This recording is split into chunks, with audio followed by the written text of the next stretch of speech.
The envelope was worn, and the only thing that was legible on it was the return address. I started to open the letter, hoping to find some clue. Then I saw the date line, 1924. The letter had been written almost 60 years ago. You know why 60? Because the story is from 1984. This has been reprinted many times in the Reader's Digest. It was written in a beautiful feminine handwriting on powder blue stationery with a little flower in the left-hand corner. It was a Dear John letter. Dear John was a book written by Nicholas Sparks. The letter told the recipient, whose name appeared to be Michael, that the writer could not see him anymore because her mother forbade it. Even so, she wrote that she would always love him. It was signed Hannah. It was a beautiful letter, but there was no way except for the name Michael that the owner could be identified. Maybe if I called information, the operator could find a phone listing for the address on the envelope. Operator, I began. This is an unusual request. I'm trying to find the owner of a wallet that I found. Is there any way you can tell me if there is a phone number for an address that was on an envelope in the wallet? She suggested I speak with her supervisor, who hesitated for a moment, then said, well, there is a phone listing at that address, but I can't give you the number. She said as a courtesy, she would call that number, explain my story, and would ask them if they wanted her to connect me. I waited a few minutes, and then she was back on the line. I have a party who will speak to you. I asked the woman on the other end of the line if she knew anyone by the name of Hannah. She gasped, oh, we bought this house from a family who had a daughter named Hannah, but that was 30 years ago. Would you know where that family could be located now? I asked. I remembered that Hannah had to place her mother in a nursing home some years ago. The woman said, maybe if you got in touch with them, they might be able to track down the daughter. She gave me the name of the nursing home and I called the number. They told me the old lady had passed away some years ago, but they did have a phone number for where they thought the daughter might be living. I thanked them and phoned. The woman who answered explained that Hannah herself was now living in a nursing home. This whole thing was stupid.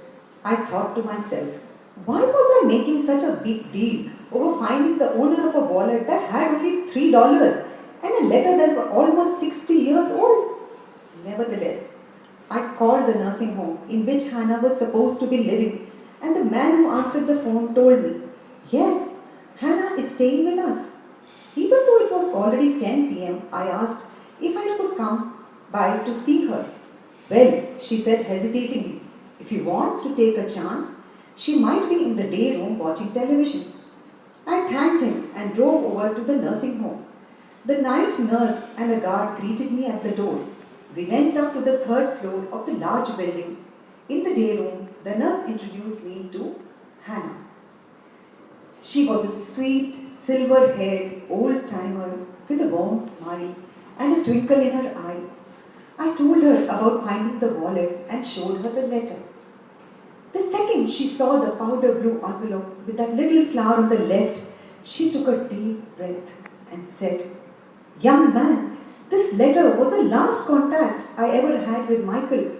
She looked away for a moment, deep in thought, and then said softly, I loved him very much, but I was only 16 at that time, and my mother felt I was too young. Oh, he was so handsome. He looked like Sean Connery, the actor. Yes, she continued, Michael Goldstein was a wonderful person. If you should find him, tell him I think of him often. And she hesitated for a moment, almost biting her lip. Tell him I still love him. You know, she said smiling as tears began to well up in her eyes, I never did marry. I guess no one matched up to my friend. I thanked Hannah and said goodbye. I took the elevator to the first floor and I stood by the door. The guard there asked, "Was the old lady able to help you?" I told him she had given me a lead. At least I have a last name. But I think I let it go for a while. I spent almost the whole day trying to find the owner of this wallet. I had taken out the wallet, which was a simple brown leather case with red lacing on the side. When the guard saw it, he said, "Hey, wait a minute. That's Mr. Goldstein's wallet. I had known it anywhere with that bright red lacing. He's always losing that wallet. I must have found it in the halls at least 3 times. Who's Mr. Goldstein?" I asked as my hand began to shake. "He is one of the old timers on the 8th floor. That's Mike Goldstein's wallet for sure. He must have lost it on one of his walks." I thanked the guard and quickly ran back to the nurse's office. I told her what the guard had said. We went back to the elevator and got on. I prayed that Mr. Goldstein would be up. On the 8th floor, the floor nurse said, "I think he's still in the day room. He likes to read at night. He's a darling old man." We went to the only room that had any lights on, and there was a man reading a book. The nurse went over to him and asked if he had lost his wallet. This kind gentleman found a wallet and we wondered if it could be yours. Mr. Goldstein looked up with surprise, put his hand in his back pocket and said, "Oh, it's missing." I handed Mr. Goldstein the wallet, and the second he saw it, he smiled with relief and said, "Yes, that's it.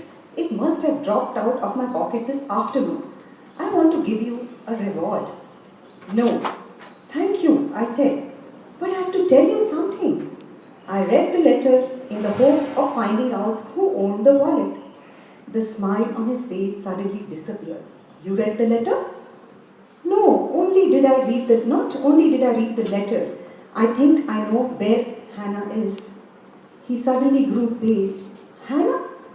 You know where she is? How is she? Is she still as pretty as she was? Please tell me," he begged. "She's fine, just as pretty as when you knew her," I said softly. The old man smiled with anticipation and asked, "Could you tell me where she is?" "I want to call her tomorrow." He grabbed my hand and said, "You know something, mister, I was so much in love with that girl that when that letter came, my life literally ended. I never married. I guess I've always loved her." "Mr. Goldstein," I said, "come with me." We took the elevator down the 3rd floor. The hallways were darkened and only 1 or 2 little night lights lit our way to the day room where Hannah was sitting alone watching the television. The nurse walked over to her. "Hannah," she said softly, pointing to Michael, who was waiting with me at the doorway. "Do you know this man?" She adjusted her glasses, looked for a moment, but didn't say a word. Michael said softly, almost in a whisper, "Hannah, it's Michael." He walked slowly towards her and they embraced. The nurse and I left with tears streaming down our faces. About 3 weeks later, I got a call at my office from the nursing home. "Can you break away on Sunday to attend a wedding? Michael and Hannah are going to tie the knot." It was a beautiful wedding with all the people at the nursing home dressed up to join in the celebration. Hannah wore a light beige dress and looked beautiful. Michael wore a dark blue suit and stood tall. They made me their best man. The hospital gave them their own room, and if you ever wanted to see a 76-year-old bride and a 79-year-old groom acting like 2 teenagers, you had to see this couple. A perfect ending for a love affair that lasted nearly 60 years.